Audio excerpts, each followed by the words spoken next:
नमस्कार। आइए सुनते हैं मुंशी प्रेमचंद जी की लिखी कहानी कश्मीरी सेब।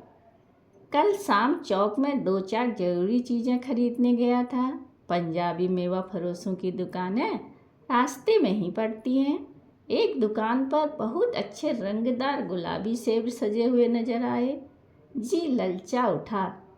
आजकल शिक्षित समाज में विटामिन और प्रोटीन के शब्दों में विचार करने की प्रवृत्ति हो गई है।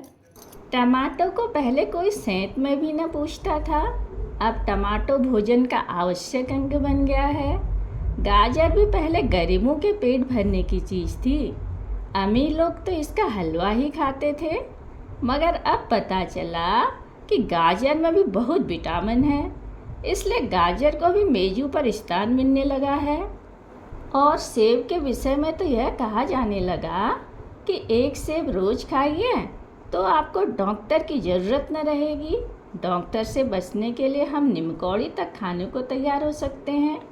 सेब तो रस और स्वाद में अगर आम से बढ़कर नहीं है तो घटकर भी नहीं।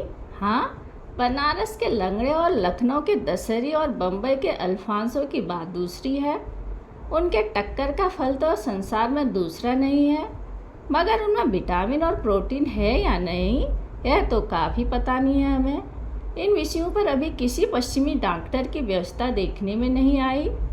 सेब को यह व्यवस्था मिल चुकी है। अब वह केवल स्वाद की चीज़ नहीं है, उसमें गुण भी है। हमने दुकानदार से मोल भाव किया और आधा सेर सेब मांगे। दुकानदार ने कहा, बाबूजी बड़े मज़ेदार सेब आए हैं, खास कश्मीर के, आप ले जाएं, खाकर तबीयत खुश हो जाएगी। मैंने रुमाल निकाल कर उसे देते हुए कहा, चुन चुन कर रखना।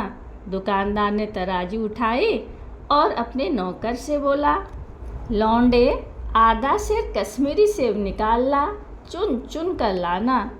लौंडा 4 सेब लाया। दुकानदार ने तोला, एक लिफाफे में उन्हें रखा और रुमाल में बांधकर मुझे दे दिया।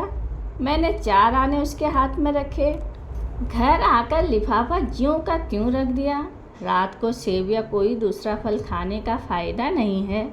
फल खाने का समय तो प्रातः काल है। आज सुबह मुंह हाथ धोकर जो नाश्ता करने के लिए एक सेब निकाला तो सड़ा हुआ निकला। 1 रुपये के आकार का छिलका गल गया था। समझा, रात को दुकानदार ने देखा न होगा। दूसरा निकाला, मगर यह आधा सड़ा हुआ था। अब संदेह हुआ, दुकानदार ने मुझे धोखा तो नहीं दिया है। तीसरा सेब निकाला, यह सड़ा हुआ तो न था, मगर एक तरफ दबकर बिल्कुल पिचक गया। चौथा देखा, वह यूं तो बेदाग था, मगर उसमें एक काला सुराख था, जैसा अक्सर बेरू में होता है।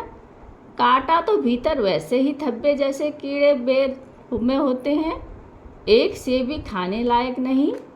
4 आने पैसों का इतना गम न हुआ जितना समाज के इस चारित्रिक पतन का।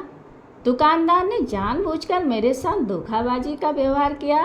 एक सेब सड़ा हुआ होता तो मैं उसे क्षमा योग्य समझता, सोचता उसकी निगाह न पड़ी होगी। मगर 4 के 4 खराब निकल जाएं, यह तो साफ धोखा है। मगर इस धोखे में मेरा भी सहयोग था। मेरा उसके हाथ में रुमाल रख देना मानो उसे धोखा देने की प्रेरणा थी। उसने भांप लिया कि महाशय अपने आँखों से काम लेने वाले जीव नहीं हैं और न इतने चौकस हैं कि घर से लौटाने आए। आदमी बेईमानी तभी करता है जब उसे अवसर मिलता है। बेईमानी का अवसर देना चाहे अपने ढीलेपन से हो या सहज विश्वास से, बेईमानी में सहयोग देना है। पढ़े लिखे बाबुओं और कर्मचारियों पर तो अब कोई विश्वास नहीं करता। किसी थाने या कचहरी या म्यूनिसिपैलिटी में चले जाइए, आपको ऐसी दुर्गति होगी कि आप बड़ी से बड़ी हानि उठाकर भी उधर न जाएंगे। व्यापारियों की साख अभी तक बनी हुई है। यूँ तोल में चाहे छटांग आज छटांग कस लें, लेकिन आप उन्हें 5 की जगह भूल से 10 का नोट दे आते थे तो आपको घबराने की कोई ज़रूरत न थी। आपके रुपए सुरक्षित थे। मुझे याद है एक बार मैं मुहर्रम के मेले में एक खोंचे वाले से 1 पैसे की रेवड़ियाँ ली थी और पैसे की जगह अठन्नी दे आया था। घर आकर जब अपनी भूल मालूम हुई तो खोंचे वाले के पास दौड़ा गया। आशा नहीं थी कि वह अठन्नी लौटाएगा, लेकिन उसने प्रसन्न चित्त से अठन्नी लौटा दी और उल्टे मुझसे क्षमा मांगी।